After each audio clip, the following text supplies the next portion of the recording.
Hello, ladies and gentlemen. My name is Decryption, and I hope you are well. Have you ever seen those games where it has notifications popping up alerting you've done something or somebody is ready? And do you ever notice how they're all very well timed, that they never show on top of each other or they never kick the other one off to quickly show the other one? They're all very balanced in a very nice way. What's actually going off under the hood is partially sometimes timing, but also a queue. It queues up the messages, sorts out the priorities, what it needs, and it will show the messages in order. So in today's tutorial, that's exactly what we're going to do. We're going to look at making a notification queue system where we can send loads of notifications to it. It will queue them up, and we're going to have priorities. So high priority ones show immediately at the top, and then we'll show as soon as the first one has finished. So let's get started.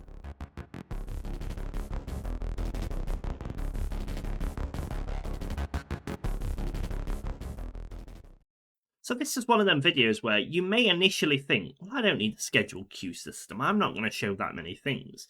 And you might not. At the moment, I've only got one thing to show. And for me, that is literally just cheat activated. The tutorials I'm going to keep separately because they're their own special thing. If you've seen any of my recent videos, we're doing stuff with buffs now for relationships, where we can schedule a buff on somebody that they hate you, and we can remove that buff at a scheduled time. That'd be a quite nice thing to show. Sir Greylord no longer hates you. Stuff like that. It'd be really cool to show. And there's loads of other stuff that that will be nice little tips for the player to see. So I think it'd be a great time to look at a queued notification system, and it's super easy to make. So what I'm going to do is actually move this into its own widget. So I'm going to come to my widgets folder, and I'll go into widgets. I'll right click, user interface, widget blueprint. And because this is not going to be an interactable one, it's just going to be a pure notification on my part. I'm just going to use a standard user widget. If you want a scroll bar version of it, we'll get into how to do that so you can make it scroll up and down. So I'm going to come and name this WB for widget blueprint notifications, and I'll open it up. So this is where you'll design your notifications. So for me, because I don't have a style or a theme yet, I am just going to basically copy the existing one of this. So all it is an overlay, a dark image, and a cheat box. That's it. That's all it really is. So I'm going to copy that, and I'm just going to come and paste it inside here. But you can organize yours any way you want. So I'm going to call it notification. I'll keep the image. I'll set the size to be desired so it's shrunks down and you can see it nicely. For the text, I'm going to delete this off and just come and add a standard rich text box. I'm using rich text because it allows us to add some custom things into it. And I'll just use my default text style. If you don't have a default text style, Narrative Common UI is free. That comes with some text styles you can use. And then I can just come and set the text to something basic, testing notification. Super basic. If you did want the scroll bar action where you can add multiple notifications, you can wrap this notification with another widget, and that widget would have a scroll bar on it. So if I came back to my HUD, and if I added in the notifications here, if I wrap this with a scroll box, and then added this notification multiple times, you can see as I expand the scroll box, I'll be able to see them all. So if you were doing something akin to World of Warcraft or Baldur's Gate, one of the old RPGs, you can basically have the scroll box down there, shrink it down a bit, and then you'll be able to scroll up and down. That works as well. I'm just going to have one showing at once, but we'll discuss how you code that in when we get to it. So I'm just going to delete that for now. So now that we've got our notification here, pretty simple as it was to set up, I'm going to rename this rich text box to RTB for rich text box notification. And I'll make sure it's a variable. We'll also add some animations into it just to make it look nicer. So it doesn't just appear, it fades on. So I'll click animations down here, click animation. I'll call it fade in notification. And then I'll click add, and I'll make sure to select the RTB notification. I'll add a transform to it. Then I'll scroll across to about 0.5 of a second. That's how long I want it to fade on. I'll add a full transform to it for keyframes so it's in the right place. And then back on the first one, I'll just set the translation for the X to be outside of this, like a decent value like there so you can't see it. So we'll set it to like 250 so it's rounded. I'll also shear it just a little bit, just so it looks like it's actually zooming in. So you can see it's like woof as it's flying in. And then as we run it, it fades in like that. Just something really, really super basic. I'm also going to come and add a opacity track to it. Render opacity. So we will say at the start it will be 0, so it's invisible. But then as it gets to the end, it will turn into 1. And it will just add that little extra to it, like it's fading in as it does it. Woof, just like that.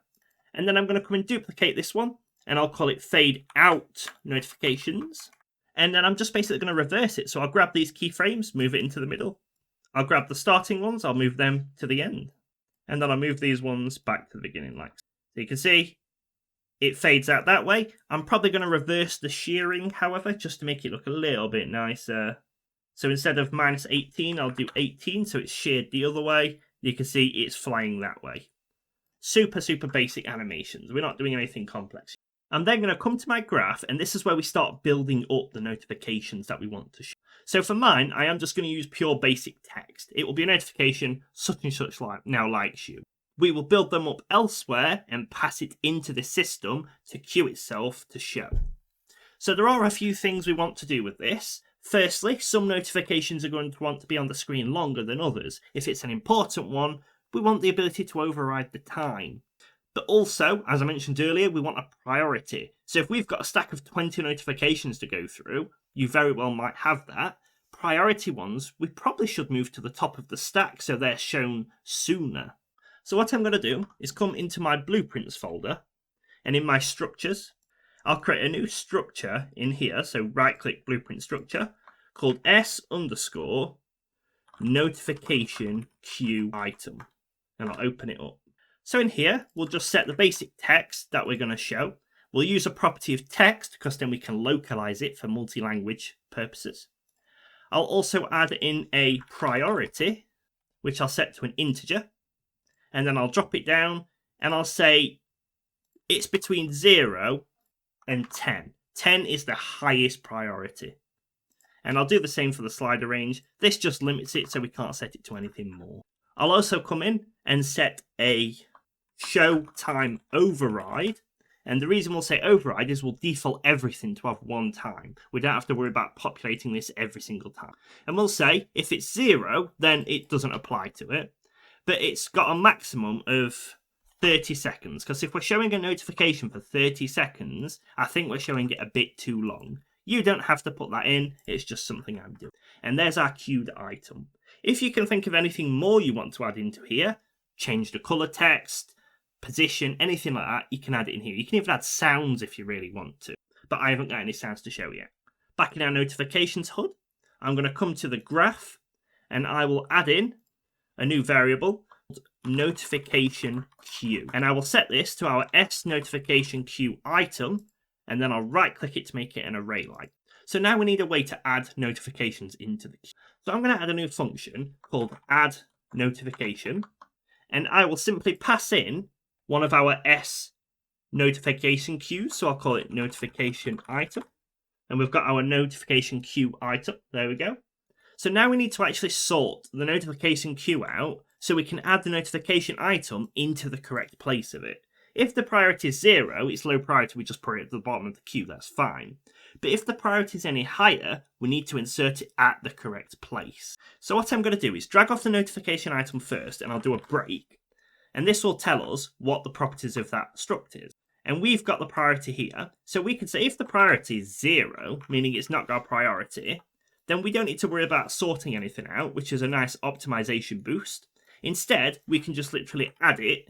So I'll drag this out up here, I'll drag off of here, we can get this notification item by doing get notification item, and we can add it in. Done, that's it, that's the end of the function for that one. If we add 0 priority items, it adds it straight in. If we've got a priority higher than 0, it means we need to sort it out. So I'm going to loop over the notification queue here and do for each. I'm going to break on the array element here, and then I'm going to promote the array index to a local variable, which you'll see why in a moment. And I'll call it current notification index. And what we're going to do now is break on the array element, and we're going to loop over every notification that's in the queue currently. You should never be having hundreds, otherwise I think you're showing too many notifications, which is why your scroll bar might be better. So I'm going to say if the priority is more than our notification items, and we'll break on it, priority. So if the current priority, what we're looking at, is higher, then we're not going to do anything. So we can just skip that one. So true, it'll do nothing.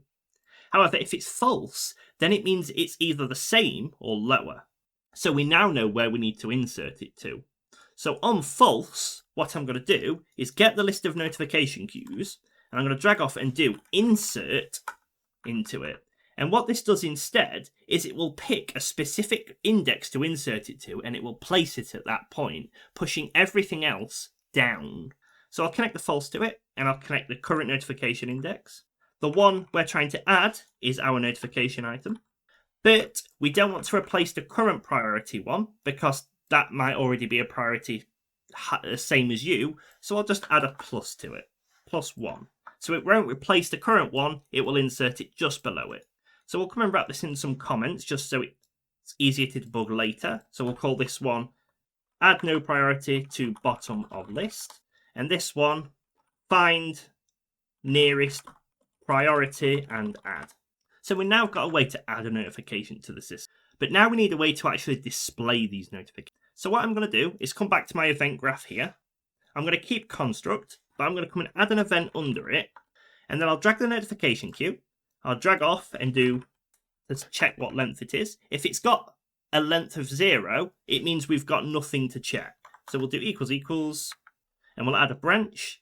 If it's true, there's no more notifications, we're not going to do anything. However, if it's false, it means it's found a notification. So the first thing I'm going to do is add a boolean here saying B is busy. And I'll set it to a boolean and a single. If it's busy, then it means we shouldn't be doing anything because something else is currently visible. However, if it's not busy, then we're going to come and set it to busy so we know we're currently actioning something so nothing else takes it. So now we can work on showing the notification. Let's grab the notification queue and we'll just get the first item. We can break on this and now we have all our details to show. So I'm going to grab our rich text box notification. I'll drag off and do set text, and we'll plug in our text to it like so. And then we can drag in our fade in notification and do play animation. Now we can use the showtime override. So I'm going to drag this showtime override just over here and say, is it more than 0? And then after this play animation, I'm just going to do set timer by event. On the time, I'm going to drag backwards and do select. I'll plug the branch into the select, and it'll say if it's more than 0, then A is going to be picked. So we want to use the showtime override like so. And we'll tidy it up a little bit. A few nodes just to make it look a bit nicer. I'm purposely not promoting this to a variable because it's just going to be held in memory when we've already got it there. There's no need for us to do. However, if it's B, I'm going to pick an arbitrary number what I want to use by default. I'll pick 5. It'll show for 5 seconds. We're not going to tick looping or max once per frame. We don't need any of that. And then I'm going to drag off the event down and do add custom event. And if we get to this stage, then we know we've finished, so we can fade out the notification and play the animation. However, once we've finished playing the animation and it's faded away, we need to recheck the queue again to see if we've got another notification to shoot. So what I'm actually going to do is I'm going to drag off the fade out notification and do bind on animation finished. Like it's asking for a delegate, but that's okay. We can just drag down and do add custom event and call it fade out animation finished. And now that we've faded it out and it's disappeared, we can simply come and tell it to recheck. Now this is called a recursive function, a function that calls itself over and over and over again. Even if you add a delay, it's still calling itself. So the important thing to know about recursive functions is you've got to have an escape. It needs a way to finish. Once we've got no more notifications, it's not going to do anything. However, you may have noticed the obvious. We're never removing the queue, and that's correct. We need to remove our current notification. Otherwise, it will just continuously go. It will turn into an infinite loop, and it's not good. So once we've finished the animation, we know we've successfully done with the notification. So we're going to go and grab the first notification from here, and we'll paste it here. We'll just drag off the notification queue and do remove index 0, because we're only starting with the top one.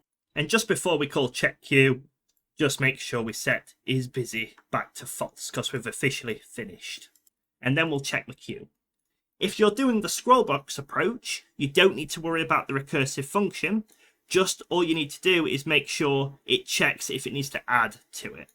And where I'm setting the text here, you will simply be creating a widget to add it to the scroll box instead. So here, if we hit compile and save, the only other thing we need to do now is when we first start the game, let's check the queue. So I'll connect check queue to construct to say, is there anything to be shown as soon as you start the game, such as welcome to my game? And then on add notification, after we've added it or inserted it at the right spot, we should also check the queue. And we'll do the same down here. We don't need to do it on the true here, because that just needs to ignore it. For the insert, one thing I have forgot, after the queue, just do return as well. This just means that as soon as it's found the right spot to add it, it will insert it once and exit this function. To keep it clean, you could also add a return up here, but it's not going to. Another minor thing that I have remembered, on the animations, I'm just fading out the text here, meaning the black box is going to stay on the screen. That's not fantastic. So instead, I'm going to delete that animation, and I'm just going to come in and replace it with the overlay here, so the entire thing gets moved. And there we go. So I've just flipped it over so the entire box shows. We'll hit compile and save. An optimization tip we can do is we can actually make this entire thing invisible if it's already finished. Back on our check queue, if it's true, because it's got nothing else to do, we can simply grab the overlay and we can set its visibility to collapsed. So it's not visible, it's not intersecting with anything. However, if it's busy and we're currently doing something with it, or we need to update it, I'm actually going to make a bit of room over here, and I'm going to come and set it to visibility non-hit testable. You want non-hit testable instead of visible, otherwise it will block your other UI elements for your mouse from interacting with it. We don't need to interact with this, so it's fine. If you've got the scroll box, then yes, you may want to have that in. Maybe not. You'll have to play. So the final thing we need to do is actually add it to the HUD. Now I am fully planning on replacing my cheat one with this one. So we'll come and grab the notifications and I'll add it to the very bottom because it doesn't matter. I want the notifications to show on top of most things. And then I will hold Control and Shift to position it at the side here. I'll size it to content so it's the right size. And I will probably just place it the same place where the cheat one was, because I kind of like that area for my game. And we'll do -50, just so it's in the right area. By default, I'll set its visibility to, just to save a little bit of work. And there we go. So let's give it a try then. I'm going to jump into a smaller map, just so it doesn't take so long to jump in and out of it. And then I'm going to open up my level blueprint. And I've got a custom function just waiting for a moment. Then it shows a tutorial prompt, so we're already halfway there. But all you basically need to do is get your HUD. So in my case, I've got my player controller and I've got an interface set on it.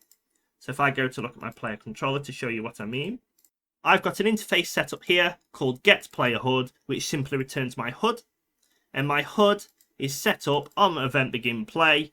It creates the HUD and saves it there. That's it. That's all it is. So if you need to know how to set the interface up, simply go to your interfaces folder, because interfaces are amazing. Create a new interface in here. So I've called mine BPI Player Controller. I've created a new function called getPlayerHUD, which returns my HUD. And then on my player controller, I've just gone to class settings. I've added the interface here, and I've got the function there. Super easy to do. And I can drag off the HUD, and I can simply get the notifications, and I can call add notification. To add one, we can drag backwards and do make, and we can now populate this with everything we need. So I will say demo notification, priority 0, showtime 0. We don't worry about it. I'll hit compile and save. What I've realized is back on the HUD, we've actually set the object here to collapse. So we'll set that to none. And because we've set the visibility there, that's setting the entire widget. Whereas in here, we're simply making the overlay. We'd have to have set this widget there, but that's okay. All we can do is come back and set that to non-hit testable and set the overlay to make sure its visibility is set to collapsed. Compile and save. We've done the same thing. The notification shows. How cool is that, ladies and gentlemen? It will wait for 5 seconds and it will fade away. And then it's recalled check and it's not done anything. That's a good sign. I'm going to come back to my level blueprint. Let's add another notification to test it. So we'll go demo notification, add a third one so we can test if the priority is working. And we'll set this to priority 1 so it's higher, so it should be shown first. And then finally, I'll do one more notification so we can test the timer as well. So the timer won't have a priority, but it will last for 30 seconds. If you really wanted, you could absolutely modify this system to pull data from a data table. I don't mind, so I'm going to keep it as. So on here, it should officially show demo notification first, because it'll show this, because it's the first one added in. Then it'll add this, say it's busy. Add this, say it's busy. Add this, say it's busy. But this one should jump to the top of the queue. And one minor fix.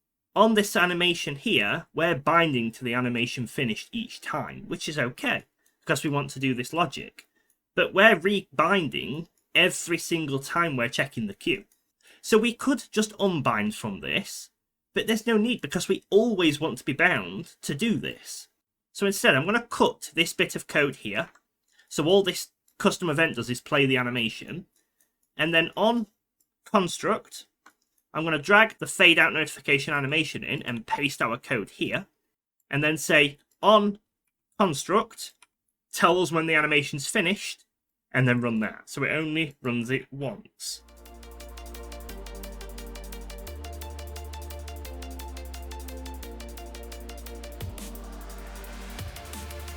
And now you'll see if I try it this time, demo notification 1 shows because it's the first one in the queue. And then because of priority, demo number 3 shows, which is correct. After number 3, it was inserted after number 2, so number 2 shows, which is correct. After 5 seconds, number 4 shows for a longer period. Just like that, ladies and gentlemen. How cool is that? A queued notification system. One thing we will do is we add a cheats into the game. Let's go and replace the system with this one because it's a lot nicer. So if you follow my previous tutorial, so I'm going to do a find everything and I found these two here.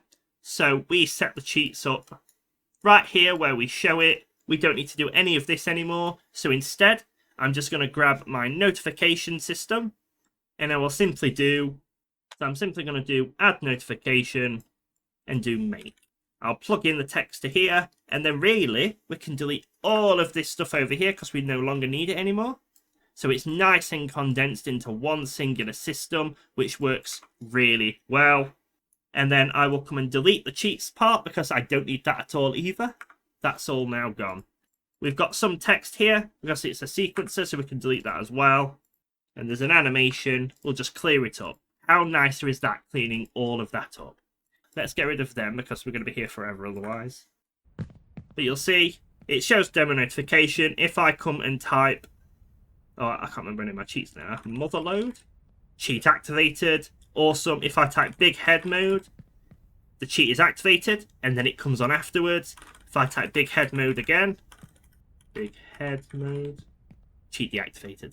There we go, ladies and gentlemen. How cool is a generic, super easy to use notification system? You can absolutely pimp it out with sounds, icons if you wish. You could even extend it so your structure here passes a specific type of widget if you want to show something custom. Say if you want an image inside of it or an icon, you could pass the widget in there or the icon and have this show it. Thank you for watching, ladies and gentlemen. I hope this helped. If you add this into your game, tell me what type of notifications you're going to show below. Thank you for watching. My name is Decryption and I will see you next time.